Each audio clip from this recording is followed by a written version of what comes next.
মনোরম। যেটা না দেখালে হচ্ছে না, হাতানিয়া দোয়ানিয়া ব্রিজ। যে ব্রিজটার লুক দেখুন, এখানে আগে আর্সেল দিয়ে বা গাড়ি পাস হতো, এখন ডাইরেক্টলি গাড়ি চলে আসে ব্রিজের উপর দিয়ে। এই ব্রিজটা অপূর্ব সুন্দর। হ্যাঁ হ্যাঁ, একটু বাইরের লোকেশনটা পাচ্ছেন দেখুন। এই ব্রিজটা আপনাদেরকে অতিক্রম করতে হবে, তারপরে আপনারা। আমরা এখানে গাড়িটাকে স্লো করলাম, গাড়িটা স্লো করলাম লুকটা দেখার জন্য। সুন্দরবন এই যে, আর একটু দূরে দেখাচ্ছি সুন্দরবন। এখান থেকে সুন্দরবনের দৃশ্যটা দেখে নেন। এই সুন্দরবন এই দূরে শুধু ধুই করছে, শুধু এই নদীটা, এই যে হ্যাঁ হাতানিয়া দোয়ানিয়া নদী। এই নদীর উপর দিয়ে বয়ে চলেছে অজস্র জঙ্গল দেখা যাচ্ছে। আর সেই নদীর মধ্যে কয়েকটা নৌকা। একটু কাছ থেকে দেখাবার চেষ্টা করছি, দেখুন হাতানিয়া দোয়ানিয়া এই নদীর উপরে যে ব্রিজটা, এইদিকে দেখুন। ওই তো নিচ্ছি, দেখেছেন এখান থেকে সুন্দরবন। এই যে ওপারে সুন্দরবন, এখান থেকে পুরো ব্রিজটা দেখুন। এই ব্রিজের রাস্তা। Let's go, let's go. ঠিক আছে, আপনাদের সঙ্গে পরে আবার সাক্ষাৎ হচ্ছে। আমরা টাইম এই যে এখান থেকে কলকাতা কত কিলোমিটার সেটা আমি একটু পরে এটা আসছে। এই যে দেখা হবে না, আমি বলে দিতাম। দেখাচ্ছি দর্শক, দেখাচ্ছি দেখে নেন। কলকাতা থেকে এখন প্রায় 100 কিলোমিটার। জুম করার চেষ্টা করছি। এই যে আপনারা স্ক্রিনশটে দেখে নেবেন।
সেই দূরে আমাদের বাংলো, এখানে আমরা স্টে করেছি আজকে।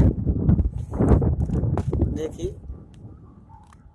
আজকে দিনটা থাকবো, পরের দিন আবার রওনা হব বাড়ির উদ্দেশ্যে। বাহ, সুন্দর একটা প্যাসেজ, ব্যালকনির ভেতর থেকে দেখা যাচ্ছে সমুদ্র।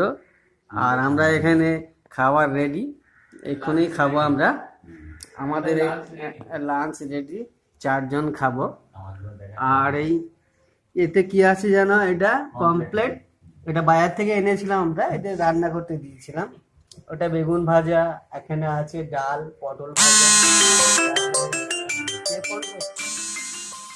কি কি দিয়েছে, কমপ্লিট কষা, আর এটা বেগুন টিকিয়া, আলু ভাজি, স্যালাড, রাইস। রাইসটা কি রাইস জানো? জিরা রাইস, প্লেন জিরা রাইস। ঠিক আছে বন্ধুরা, একটা মাছ দেখুন, শঙ্কর মাছ, আগে কখনো দেখেছেন? আমরা আরো মাছ নেব বলে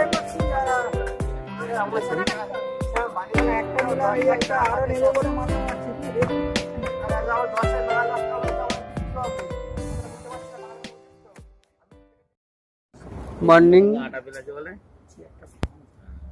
গুড মর্নিং টুইসডে। দেখুন আজকে আমরা ব্রেকফাস্টে আমাদের খাবার চলে এসছে। এখানে কচুরি, এই যে এখন আমরা কচুরি দিয়ে শুরু করব, পরে ডিমের অমলেট আছে, টি, কফি এগুলো আসবে। ঠিক আছে, ব্রেকফাস্ট। এই যে আমার দাদা ব্রেকফাস্টে খাচ্ছে লুচি গরম গরম। আর আরেকজন দাদা আছে, ওই যে এটা হচ্ছে আমাদের বিগ ব্রাদার, আর এখানে আছে স্মল ব্রাদার। এখন সবাই খেতে ব্যস্ত। এখন লুচিটা এসে গেছে গরম, পরে ডিম পোচ আর ডিম অমলেট আসবে। আজকে চেক আউট করলাম, এখন বার হয়েছি, বাইরের দিকে রওনা হচ্ছি। অন রোড ড্রাইভ করছে আমার স্মল ব্রাদার, সাইডে বসে আছে বিগ ব্রাদার, আর এদিকে আরেক দাদা আপনাদের দেখিয়েছিলাম যে ব্রেকফাস্টে, ওই দাদা পথিকের মধ্যে আর আমাকে তো দেখতেই পাবেন না, এখন রোডে আছি। এই একটা লজ সামনে পড়লো, দেখে নেন লজের নাম, এখানে বোঝা যাচ্ছে না, চশমা নেই। ঠিক আছে, সানগ্লাস চশমাটা পরিনি, সেই জন্য দূর থেকে নামটা বুঝতে পারলাম না। এখন রাস্তা লোকেশনটা আপনাদের দেখিয়ে দিই, আপনারা আসবেন পরে। এখন একটু এক্সপিরিয়েন্স নেন। পুরো রোডে আমরা বার হয়েছি,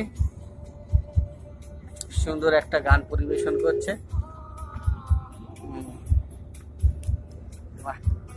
গানটা ভালো লাগছে।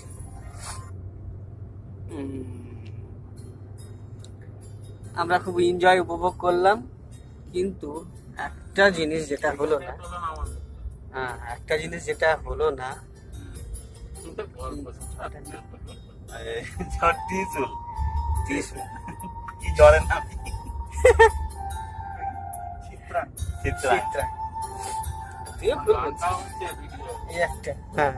এই পাম্পে যদি আসেন তেল ভরে নিতে পারবেন। এখানে একটা পাম্প আছে, আপনারা হয়তো ভাববেন দূরে ওখানে পাম্প ট্যাম্প নেই, তো এখানে পাম্প আছে সামনে, আর হোটেলের কাছাকাছি। আর এমনিতে আসার সময় এখন